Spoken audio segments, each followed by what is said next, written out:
क्रांती सूर्य होता अंधारल्या युगाचा, तू आवाज होता कोटी मुक्या जनांचा। तू क्रांती ज्योत झालीस नाकारल्या जगाची, तू आवाज झालीस लाखो मुक्या जनांची। दुःखितांच्या वेदनेशी नाळ जोडून समाज परिवर्तनाचा वसा आणि वारसा देणारे समाज क्रांतीचे जनक क्रांती सूर्य महात्मा ज्योतिराव फुले आणि स्त्री शिक्षणाच्या प्रणेत्या क्रांतीज्योती सावित्रीबाई फुले यांच्या क्रांतिकारी विचारांना कोटी कोटी अभिवादन।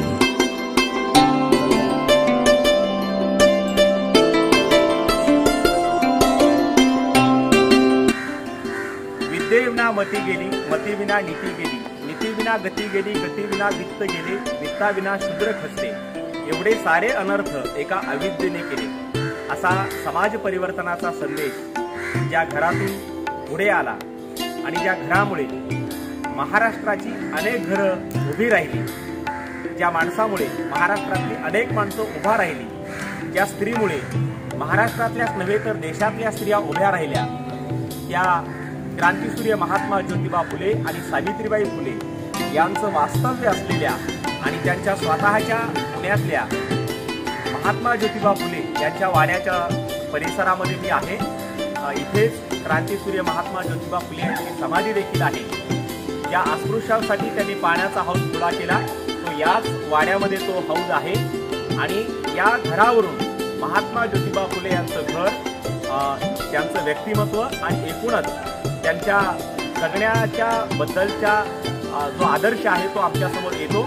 अतिशय सुंदर असं हे क्रांतीसूर्यांचं घर आहे आणि हे केवळ आता महात्मा ज्योतिबा फुले यांचं घर किंवा केवळ त्यांचा वाडा नाही, तर हे राष्ट्रीय स्मारक आहे।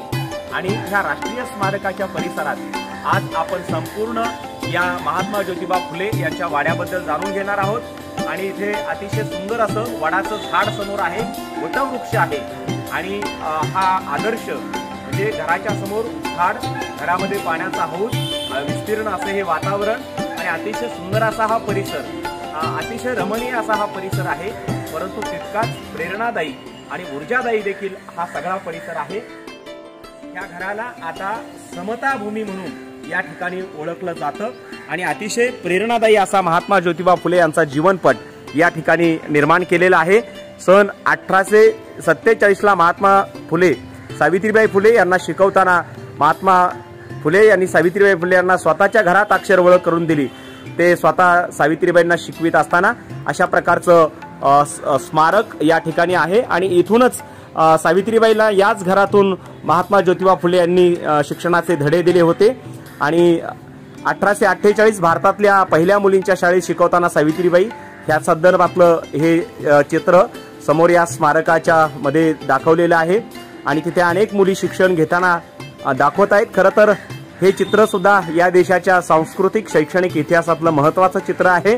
त्यानंतर 1863 विधवा पुनर्विवाह सहाय्य 1863 साली ज्योतिराव सावित्रीबाईंनी त्यांच्या सहकाऱ्यांच्या मदतीने विधवा पुनर्विवाह सुरुवात केली आणि त्याच्या संदर्भातलं एक चित्र इथे दाखवलेलं आहे। आणि या राष्ट्रीय स्मारकाचा सर्वार्थाने अतिशय सुंदर असं हे चित्र आहे आणि महात्मा ज्योतिबा फुले सावित्रीबाई फुले यांचा अर्धाकृती पुतळा देखील इथे आहे सोबत। आणि हा आपण बघू शकतो की अतिशय सुंदर असा हा महात्मा ज्योतिबा फुले यांचा वाडा, त्यांचं राहतं घर आज राष्ट्रीय स्मारक म्हणून पुढे आलेलं आहे। त्यानंतर त्यांनी स्वतःच्या घरचा पाण्याचा हौद खुला केल्याचं हे चित्र। त्यानंतर 24 सप्टेंबर 1873 ला सत्यशोधक समाजाची स्थापना त्यांनी केली आणि गुलामगिरी या पुस्तकाचं लेखन महात्मा फुले यांनी केलं आणि त्या संदर्भातलं हे चित्र। आणि त्यानंतर शेवटचं हे जे चित्र आहे, दुष्काळामध्ये निराधार बालकांसाठी सावित्रीबाई फुले आणि महात्मा फुलेंनी बालकाश्रम चालवला होता आणि त्या हजारो मुलांचे प्राण त्यांनी वाचवले होते, तर त्याच्या संदर्भातलं हे चित्र आहे। आणि एकूणच अतिशय प्रेरणादायी ऊर्जादायी असा हा महात्मा ज्योतिबा फुले यांचा वाडा आहे आणि या वाड्यामध्ये त्यांचा जो पाण्याचा हौद आहे तो आहे आणि त्यानंतर वाड्याची सुद्धा अंतर्गत रचना खूप सुंदर आहे, ती सुद्धा आपण पाहणार आहोत। आणि आंब्याचं झाड आहे आणि वडाचं झाड मात्र महात्मा ज्योतिबा फुले यांच्याच काळातलं हे अतिशय जुनं झाड आणि आजही ते महात्मा ज्योतिबा फुले यांच्या कार्याची साक्ष देताना इथं उभा आहे। ह्या वाड्याला, ह्या राष्ट्रीय स्मारकाला आणि ह्या वटवृक्षाला वंदन करून महात्मा फुले यांच्या वाड्याबद्दल अधिक जाणून घेऊया। क्रांतीसूर्य महात्मा ज्योतिराव फुले यांचा वाडा राष्ट्रीय स्मारक म्हणून घोषित करण्यात आलेला आहे। महाराष्ट्राच्या राजकीय, सामाजिक आणि सांस्कृतिक इतिहासात या वाड्याचे विशेष असे महत्त्व आहे। महात्मा फुले यांचा पुण्यातील वाडा ही महाराष्ट्रातील एक प्रमुख ऐतिहासिक वास्तू आहे। महात्मा ज्योतिबा फुले आणि क्रांतिज्योती सावित्रीबाई फुले यांचे वास्तव्याचे ठिकाण असलेला हा वाडा पुण्यातील गंज पेठेत आहे। सध्याच्या पुणे शहराचा विचार केला तर हा वाडा पुणे शहराच्या मध्यवर्ती ठिकाणी आहे। महात्मा ज्योतिराव फुले यांचा वाडा सामाजिक क्रांतीचे ऊर्जा केंद्र म्हणून ओळखला जातो।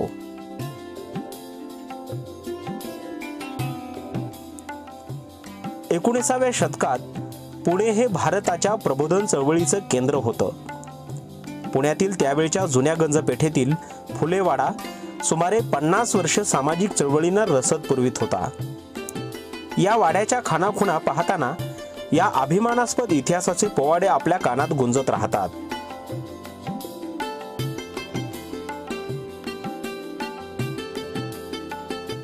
महात्मा फुले यांचे हे वडिलोपार्जित घर होते। या वडिलोपार्जित घरातच ज्योतिरावांचा जन्म 11 एप्रिल 1827 रोजी झाला। 1848 ला पुण्यातील भिडेवाड्यात महात्मा ज्योतिराव फुले यांनी मुलींची पहिली शाळा सुरू केली। तेव्हा सावित्रीबाई फुले याच वाड्याचा उंबरठा ओलांडून सार्वजनिक जीवनात पहिले पाऊल टाकत्या झाल्या। भारतीय स्त्रियांच्या पारतंत्र्याचा आणि गुलामगिरीचा उंबरठा ओलांडून भारतीय स्त्रियांचे सार्वजनिक जीवन अशा रीतीने इथूनच सुरू झाले। भारतातील प्रौढ साक्षरता अभियान 1854 साली याच वाड्यात सुरू झाले। रात्रीच्या स्त्री पुरुषांच्या 2 पहिल्या शाळा याच वाड्यात काढण्यात आल्या। विधवांच्या बाळंतपणाची सोय करणारे केंद्र आणि देशातील पहिला भारतीय माणसांनी चालवलेला अनाथ आश्रम अर्थात बालहत्या प्रतिबंधक गृह इथंच सुरू झाले। अस्पृश्य मानल्या गेलेल्या समाजाला पाण्याचा हक्क देणारा पहिला हौद याच वाड्यात आहे। 1873 साली याच घरात स्थापन करण्यात आलेला सत्यशोधक समाज देशातील सर्वदूर ग्रामीण भारतात पसरलेले पहिले जन आंदोलन ठरले। इथे बसूनच ज्योतिरावांनी मराठीतील पहिले आधुनिक नाटक तृतीय रत्न लिहिले। 1869 साली शिवरायांचा पोवाडामयी चरित्रपट इथेच निर्माण झाला। अमेरिकेतील निग्रोंच्या मुक्ती चळवळींना अर्पण करण्यात आलेला गुलामगिरी हा ग्रंथ इथे जन्माला आला। शेतकऱ्यांचा आसूड आणि सार्वजनिक सत्यधर्माचे क्रांतिकारक तत्वज्ञान इथेच साकारले।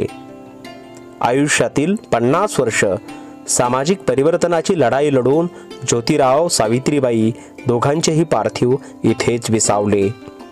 ज्योतिरावांची समाधी याच वाड्यात आहे।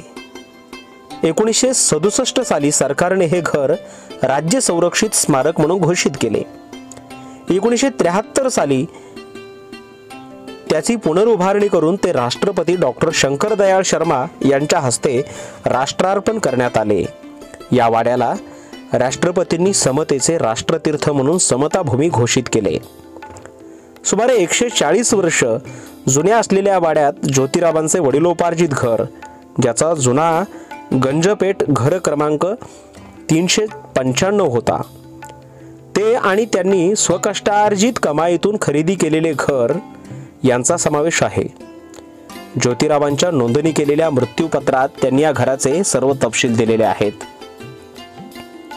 यातले त्यांनी नवे बांधलेले घर 11 खणांचे होते।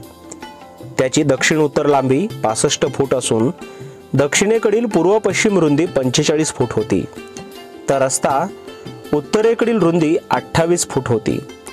त्याच्या पूर्वेला रस्ता, पलीकडे तुंबडीवाले बैराग्याची आणि बापूभाई पिठवाल्याची घरे, पश्चिमेला बोळा पलीकडे राजाराम गोविंदराव फुले यांची 2 घरे, दक्षिणेला बोळा पलीकडे रामचंद्र किसन कुंभार यांचे घर व बाबाजी रानोजी फुले यांची बखळ, तसेच उत्तरेला रस्ता आणि नगरपालिकेचे पाण्याचे हौद 2 हौद होते। यातील काही जागा वडिलोपार्जित, काही ज्योतिरावांनी लिलावात खरेदी केलेली, तर काही खरेदीद्वारे घेतलेली होती. ज्योतिरावांचे घर नंबर 394 हे 3 खानांचे 1.5 मजल्याचे होते. त्याची ओट्यासकट पूर्व पश्चिम लांबी 32 फूट आणि दक्षिण उत्तर रुंदी 16 फूट होती.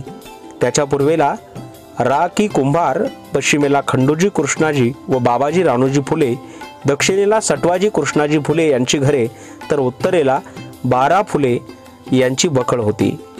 ज्योतिरावांची स्वतःची खरेदी केलेली बखळ जागा 43 फूट, लांबी 28 रुंद होती. याशिवाय आणखी 2 बखळ जागा त्यांनी विकत घेतलेल्या होत्या. त्यांच्या पूर्वेला राजाराम फुले, पश्चिमेला महम्मद मीर खान, दक्षिणेला हरिबा फुले, उत्तरेला भोपाजी कुंभार यांची घरे होती. ज्योतिरावांच्या या घरांना नगरपालिकेने वेळोवेळी दिलेले घर नंबर पुढील प्रमाणे होते: 395, 405, 394, 377, 527, 408. जुनागंज पेठ. 1894 पर्यंत ही घरे ज्योतिरावांच्या नावे होती. पुढे 1907 पर्यंत ती यशवंत फुले, त्यानंतर ती 1909 ते 1910 या काळात चंद्रभागा यशवंत फुले यांच्या नावे होती. त्यांनी 28 ऑक्टोबर 1910 ही वास्तू देडगेना ₹100 विकली. त्यामुळे 1912 पासून मारुती कृष्णाजी देडगे यांच्या नावे ही घरे होती. त्यांच्याकडून ती 1923 पासून सावतामाळी फ्री बोर्डिंगने खरेदी केली. 1967 साली महाराष्ट्र सरकारने ही घरे ताब्यात घेतली. असा सगळा या घराचा प्रवास आहे. याच घराच्या स्नानगृहाची डागडुजी आणि दुरुस्ती करण्यासाठी त्यांनी पुणे महानगरपालिकेकडे परवानगी मागणारा अर्ज केला होता. तेव्हा 1876 ते 1883 या काळात फुले पुण्याचे आयुक्त होते. आजच्या सत्ताधीशांच्या बेकायदेशीर बांधकाम मोहिमांच्या पार्श्वभूमीवर हे सारे अविश्वसनीय वाटावे असेच नाही का? सार्वजनिक कार्याला आपली रोजगार हमी मानण्याचा तो काळ नव्हता. ज्योतिराव आयुष्यभर विनावेतन आणि विनामानधन पूर्णवेळ सामाजिक कार्यकर्ते राहिले. ते ख्यातनाम उद्योगपती होते. उद्योगपती, कार्यकारी संचालक, अर्थतज्ञ. शेअर मार्केट विषयक योगदानाकडे जाणकारांचे अद्याप पुरेसे लक्ष गेलेले नाही.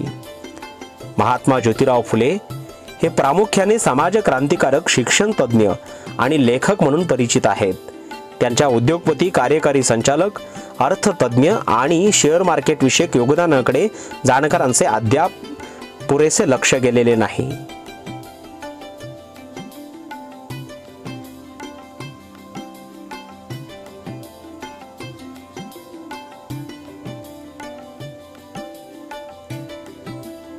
भारतीय कामगार चळवळीचे जनक नारायण मेघाजी लोखंडे यांनी पहिली कामगार संघटना बांधायला ज्योतिरावांचेच प्रोत्साहन होते.